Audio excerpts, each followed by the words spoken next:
it is time we slowly start getting into penetration testing process.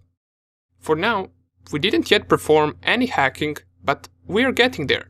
It is important we get the basics first and that we know why we do everything, and trust me, later in the course we will be doing some serious stuff and everything will make sense because we covered all the basics first and we didn't just jump into something without any preparation. So in this video, we will be briefly talking about stages of penetration test. How does it go?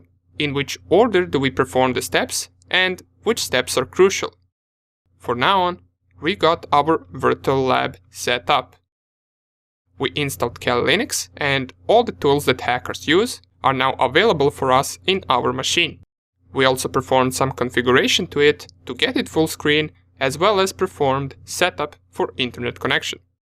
From now, the basic steps that we are going to do is we will use our Kali Linux machine to scan and attack different machines, networks, websites and accounts. But how are we going to do that? Do we just magically attack it?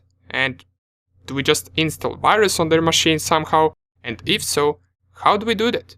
What about Trojans, password cracking or phishing? Is that what we do?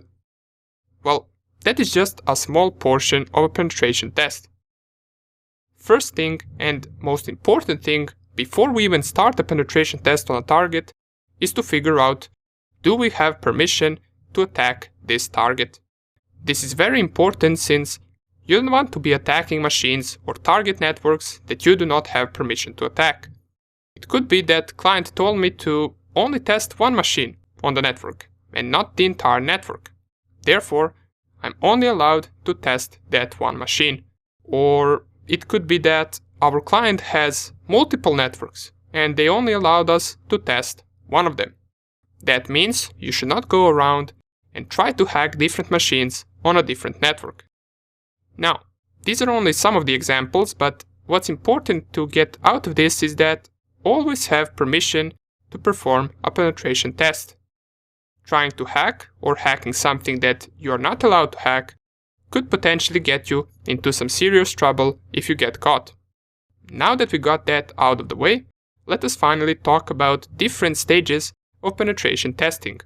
We already know that there are 5 of them, and the first one is reconnaissance or information gathering.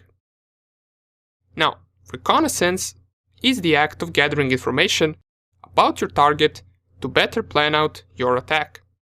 And this step of penetration testing is the only one that you can perform on any website or target that you want, since gathering information about something is not illegal.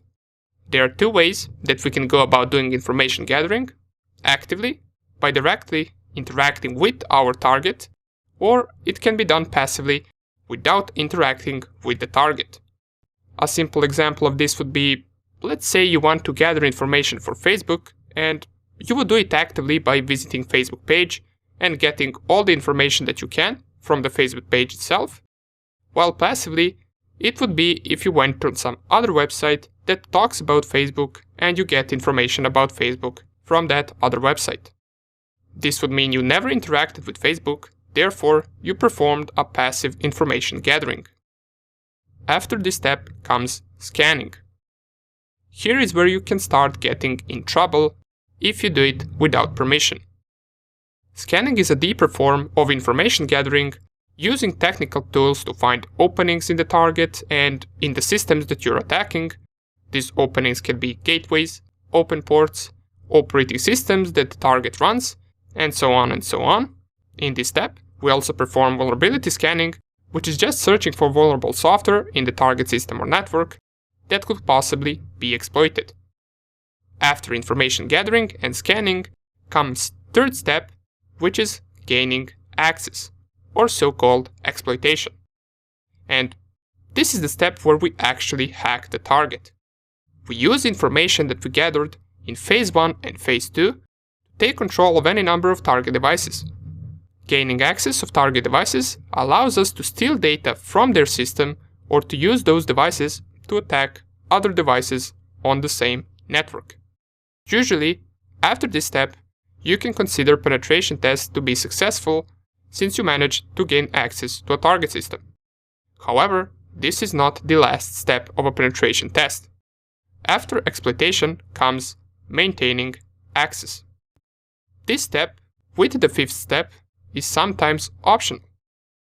You might not need to always perform last two steps since client might only care whether their system is penetrable. Therefore, you prove them it is after the third step. If there was a vulnerability, of course. However, maintaining access is also an important step and it is commonly done by installing backdoors and planting rootkits. What a backdoor and rootkits are simply programs that will allow us to gain access to that target whenever we want, without the need to exploit it again. We just connect to the backdoor that we planted in the target system, and there it is. We're again on their machine. And last step of penetration test is covering tracks. Covering tracks is simply removing all evidence that an attack ever took place.